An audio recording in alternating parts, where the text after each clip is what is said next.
So myself and I don't know, probably a dozen officers, we weren't that big back then. We searched, and around 6 o'clock in the evening, we found the three gentlemen that had escaped in the house in Alexandria. We arrested them, brought them back to jail, and like all policemen do, we went and had supper. Yeah. At Frisch's. Yeah, Frisch's. And as I was leaving Frisch's, I got a call that of a suspicious vehicle on Main Street by I-69. So, one gentleman had been riding with me. I dropped him off and went to the call. I located a car that matched the description, turned my red lights on, and tried to stop it, but wouldn't stop until it finally pulled into the driveway. I got out, saw this guy. I couldn't smell alcohol on his breath, but he just wasn't making sense of what he was saying. So I said, come back to my car, let me check your license, and you'll be on your way. Well, he came back, sat in the car, and I asked him, I said, sir, one more time, do you have a driver's license? He said, no, I don't, and he pulled out a gun and told me to give him my gun. I refused to do so, and he shot me 6 times. 6 times? 6 Yes. times. Now, where did he shoot you? Twice in the face, twice in my right arm, once in my left arm and my left shoulder. Wow. Wow. So what happened after this? I know there was a man that came to... Well, there was a gentleman that lived at the house. And did you wrestle with him at that point before he got... Yes. Before I hit him and was grabbing him and finally got him out of the car, and he took off running. A gentleman by the name of Jerry Fagan that was living at the house that I had history with came out. Not good history. Not a good history, no. Yeah. But he brought a blanket out and put it on me. Before that, I took 4 shots at Joe as he rode, but I didn't hit him. He's running away. Yeah. He's running away, and I wasn't quite coherent. I was in shock. Yeah. So ambulance arrives, takes me to the hospital, and man, I had an officer notify my wife and my father and my mother. As they rolled me into the emergency room, I felt something in my mouth. Yeah. And I couldn't figure it out. And then finally, I pulled Captain Davis's hand over to me. You thought it was a tooth, right? Yeah, I thought it was a tooth, but I spit a bullet out.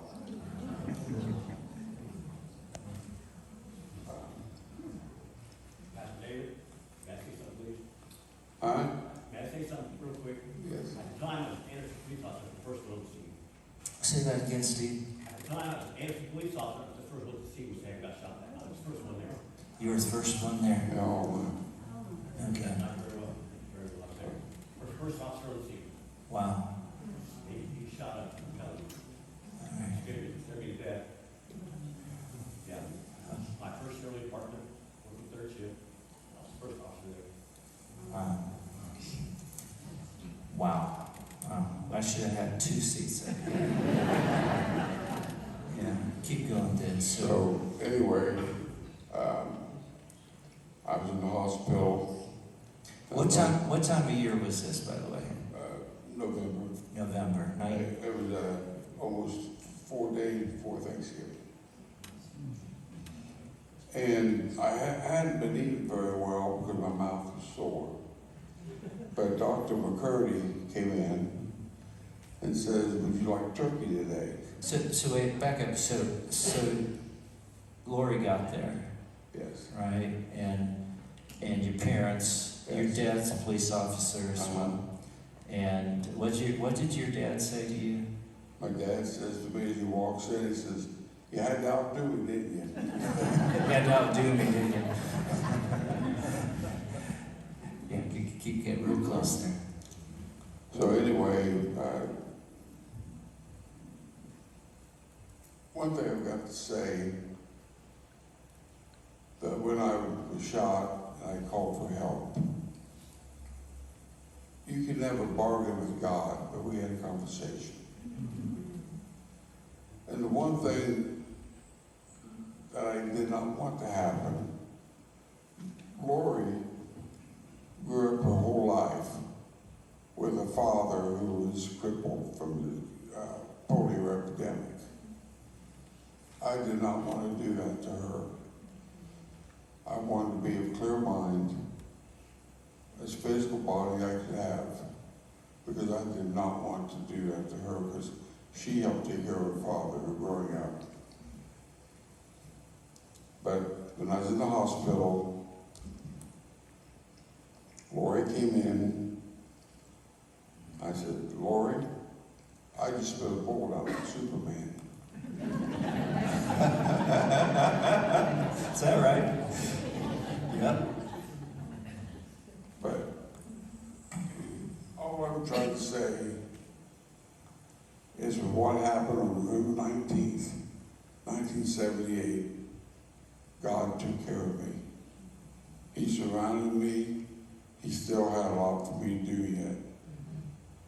Because there have been other people shot with a .25 caliber just one time and died. But I was shot 6 times. But anyway, Bob McCurdy came in and said, would you like to have turkey today? And I said, yes. Well, he said, okay, I'll get you discharged so you go home. I was only in the hospital 4 days. Yeah. So, and that's beautiful. And you had that Thanksgiving meal at home. Yes, Lori made it because I was too weak to go out to my parents' house. So Lori made Thanksgiving dinner that day. It's the Yeah, first so much. Thanksgiving dinner we ever had together. First one, yes, married couple. So there's, and I think that's most of that part of the story, but there's something that happened later, which I'm just amazed at, Sam, just amazed. Could you just tell us how? Maybe a year or two later, but I've been made detective, and I was up in my office one day when when the records lady said, there's a girl down here to see you. And I said, well, send her up. And it was a 16-year-old girl, and her name was Amy. She said, I was told you could tell me about my dad. I said, who's your dad? And she said, Joe Thompson. And that's who shot you. Yes. And I told her what happened that night. I told her about him getting out of prison and messed it up again. I was the one who arrested him. And she thanked me for being honest with her. She said, I've never met my dad. I just want to know about him. And from that day forward, we either text or talk on the phone. And she says, I'm the best dad she ever had. Yeah. Because she got some trouble. She called to tell me one day that she was going to run because she didn't want to go to prison. And I said, Amy, if I'm known for anything in Madison County, you don't want to have Sam Mann after you. And I said, I will come find you. Well, she said, well, what should I do? And I said, turn yourself in. And she did. I helped her get work release. Now she's home health care, and she works for saving animals. Yeah. And you, in fact, you told her you were going to be telling this story today. I did. I called her, and I said, I'm going to be mentioning your name today. And she said, I'll be praying for you and thank you. Yeah. But she's part of the story. But I was a young Christian when all this happened. And guys like Bob Bloom really mentored me when I was in college and helped me turn my life around. And if it wasn't for people like Bob that helped me in my life, I don't know if I had faith enough to pray to God that night. Yeah. We just sang a song that said, all my life you have been faithful. This is saying to God, all my life you have been so good, so good. Would you say that describes your life? I've read your book, I know it's true. Yes. Yeah. I love God. I am faithful. Am I perfect? No. But I try to be every day. But I've had so many things happen in my life, but to be thankful for. Yeah. One quick story, in the early 90s, I was working at Crime Family,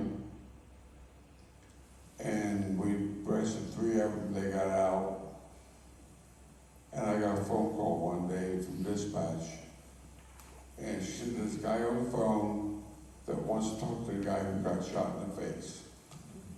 So they connected me, and this gentleman told me he just been paid $10,000 for a bomb on the car. I mean, how does that happen? That is God. That's God. Yeah. Hey, Sam, thank you so much.